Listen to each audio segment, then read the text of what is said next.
My older sister Shoshana, I played the violin, and then when I was not even 2.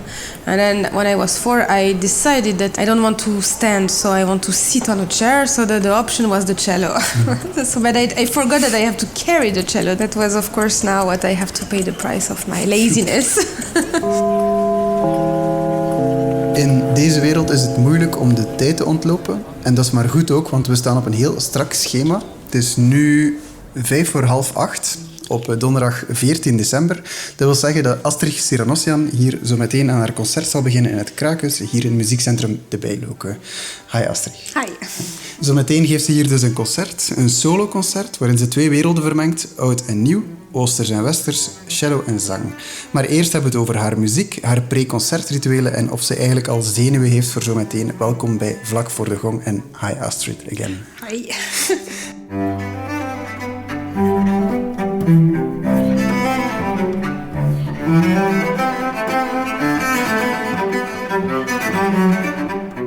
Welcome in Muziekcentrum De Bijloke. This isn't your first visit to Ghent. No, I have been here before because I have a very special relation with Belgium. I was in residency at the Queen Elizabeth Chapel, so Belgium is very special in my heart. Yeah, that was actually going to be my next question. Yes. You lived in Brussels, right? Yes, I lived in Brussels, and I still have a small apartment there where unfortunately I don't have much time to go to visit, but Brussels has been a very important and inspiring city for me when I was around 20. So yeah, I try to go there, and I have friends, and I love drinking beers as well. Okay, then you're all set in Brussels, of course.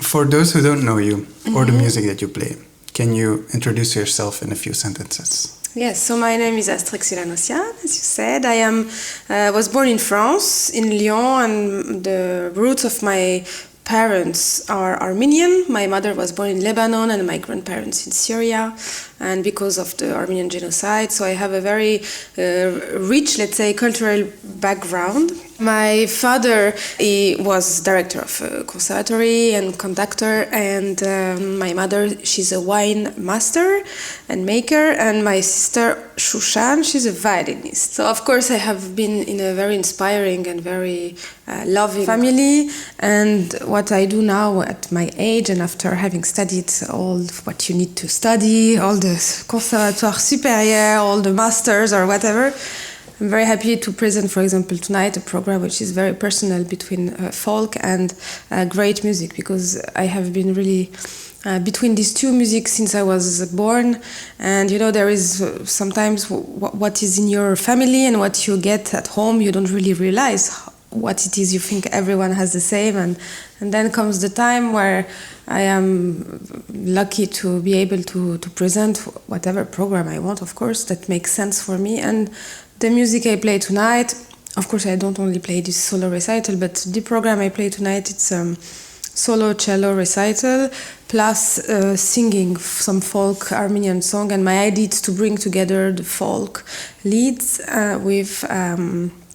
with the great music for cello that I have been learning since always. First I played the Bach suite, of course, since many years, and then one day I was just at home with friends, and we were having these night sessions, and then I was playing Armenian song, and then I played Bach, and then some friend told me, you know, it's quite interesting because it's very close, the melody from Bach and then the folk songs that you play and you sing, and I started, like, let's say more than 10 years ago, to play this Bach and then Armenian, and then to combine them together. It's a long process program. It's not like a concept program that I tried to figure. It was just really like, you know, it's like when you cook something also, you create something new. You try it many times to just see if it's tasty and if it works. Not because you have a great idea. I think music cannot work only with ideas. It has to work also, of course, on the stage and for the audience. And for you it feels natural, of course, because both the Armenian folk songs and the Western classical music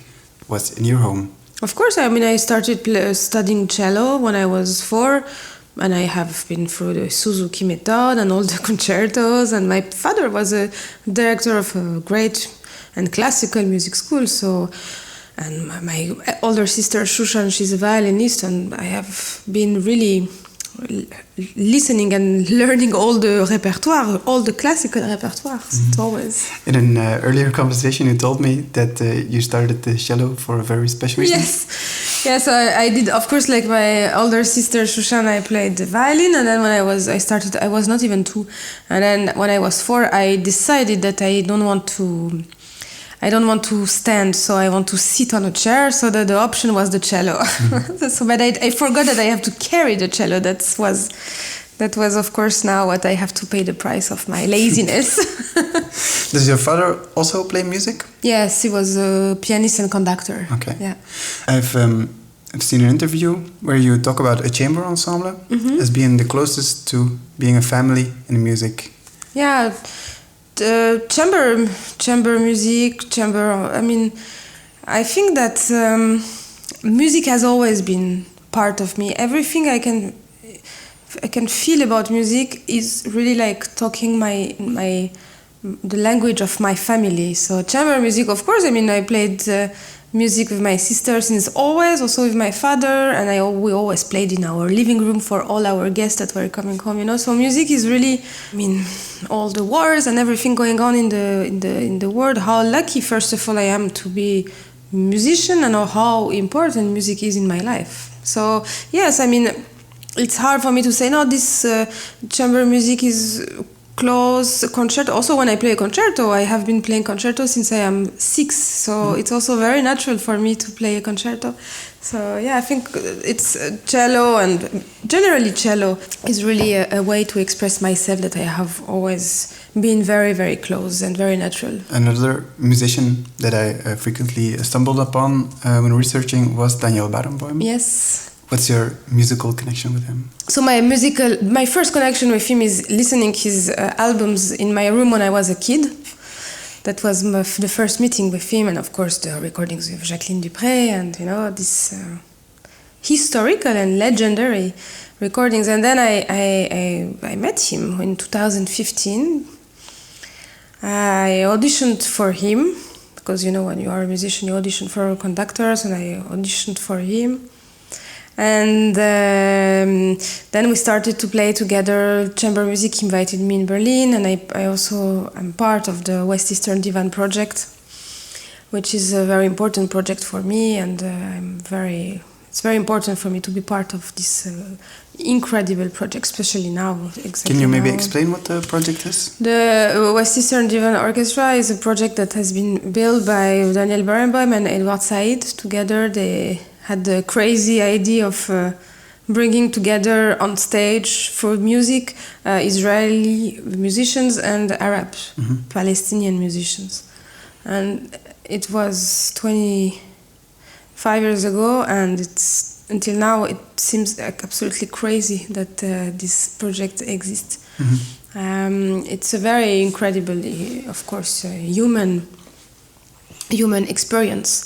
And musically also, of course, with Daniel Barenboim and all the great musicians, so that he brings together in the orchestra. So yeah, it's important to show that we are all human. Music is a connection between all of us, and it seems that often seems to be forgotten. That in music and in life we are all equal. Exactly, that's the sentence of the orchestra, equal in music, and I think that's. Yes, it's true. I mean, I think we forget, unfortunately, how important is music, because of also there are so many so-called music in our days. Before, music has really, like folk music had really the meaning of expressing deep feelings, and sometimes also being a way to communicate feelings that you don't dare to say by words. Now, we don't sing anymore together when we are with friends. We don't, we completely lost. In Armenia, it's very present still there. On every dinner, every lunch, everybody sings, and it's very common to sing together, to dance together. But in, let's say, in all European countries, we lost this function of music as not only entertainment, but also a way to say things. Words, languages are very poor, and they are not universal. Music is, wherever I can go with my cello and my voice, I can it's the same language that I speak. If I start to speak French or English or whatever, it has borders, and that's what music has magical. Let's talk a bit more about getting ready for the concert. First of all, you had to get here. Yes. Did you stay in Brussels before here, or No. did you come straight from France? So I drove from Paris, and I will drive back after the concert. Oh, really? Yes, because I have a plane tomorrow morning from Charles de Gaulle. To Armenia. Yes, to Armenia, yes. I have a concert after tomorrow in Yerevan, so I have to fly with the first plane. And the earliest one was from Paris, so yes, I will go back. It's not always like this. I mean, I have to say I don't always drive. But when it's, let's say, more or less 3 hours drive from my home, Paris, I like to drive because of the cello, instead of carrying the cello to go to the station. So, yes, and I like to drive. I think it's a great pleasure to drive. So are you traveling alone now? Yes, but it's not always... we are... Soon, the end of the year, when I will go in Armenia, there is a documentary that will be filmed. So all my team is already in Armenia and waiting for me. So I travel alone. And normally, I also travel with my little friend, my little dog. But now she's already somewhere because I cannot take her in Armenia. So this time I came alone, but I don't feel alone at all. I got a very warm, very welcoming. The place here is incredible. I mean, the restaurant is delicious. I mean, the mood is... That's something I like very much. When I go to a place where you feel that there is a care for the audience, there is a care that it's a meeting point for the people. It's not just like they come for a concert and basta. They come and then it's a meeting and enjoyable place. And this I have to say, it's not always the case, so I find it very, very nice. Will the concert be, for you, the highlight of the day? Is something you live up to the entire day, but since you literally started driving this morning? Much before, of course. I mean, my day started before, when I woke up. How long do I sleep in the morning so that I have enough energy? Because I knew I will not nap. You know, my whole life is organized after the concerts I played. So my organization is always different, but I know myself. I know what I am capable to do, what I have to do. And what I should do, it's always to be the best I can on stage. So we start like 1.5 years ago, we have the date on our schedule, and then it comes closer and closer. And I am very organized in my preparation of concerts because I have many concerts, so I have to organize myself, because it's not because I have tonight a recital that I have to play bad the concert I had 2 days ago or the concert I will have 2 days after, you know. Every concert is... You know, I always compare my job like a cook. You can cook the best meal, and then the next day you again have to start by cutting your vegetables, and you know, that's really how I see my job. And every day is fresh, and there is no way I would allow myself to give something that was already made before. You always have to perform at the highest level. But yes. Yeah. On the other hand, if a night doesn't go exactly as planned, you can start with a clean slate the day after. And give your all the day after again. This is a mental preparation. Of course, you can always make mistakes. I mean, we are humans. I'm not a computer. But you have to know what are the reasons. Is it because it's always? I mean, if something happens, it's always my fault. It will never be the fault of my cello. It will never be the fault of my bow. I am responsible. If my cello has a problem, I am the one that has to go to the luthier. If my bow, I don't know, whatever, I am the only responsible for what happens on stage. So this I am very fine with this, and I always accept the fact that, yes, I also have to accept that, yes, I can be tired. It can be, sometimes I'm tired. Sometimes I like when it's sunny, when it's warm, when it's cold and rainy. That's okay, but or you are amateur and then you are not capable to put yourself together. And I don't consider myself, and I don't want to perform as amateur. So I prepare myself to always be able to to be on the top level. After, if it happens that yes, there is something happening, this is very important to be in peace with yourself and to be also kind, because it's not because I am a musician, but we are all responsible of our happiness, and also we can be very mean to ourselves or very good to ourselves. So we have to decide which do we want to be friend with ourselves or enemy with ourselves. I prefer to be a friend with myself. This is obviously a good place. You mentioned here that the food is delicious and the concert hall is great.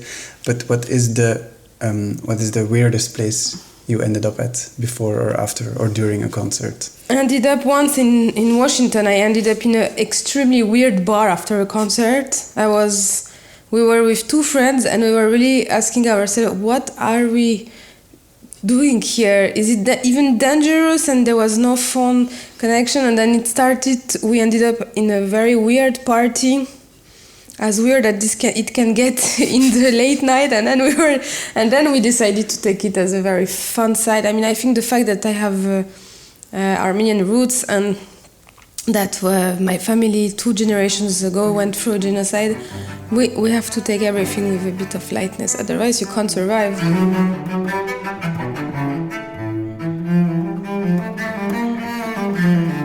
You don't seem like a person who stresses a lot before a concert.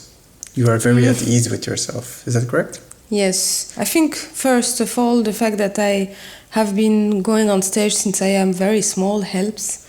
And also, I work a lot. I prepare my concerts a lot. I think you are stressed when you have no idea what will come.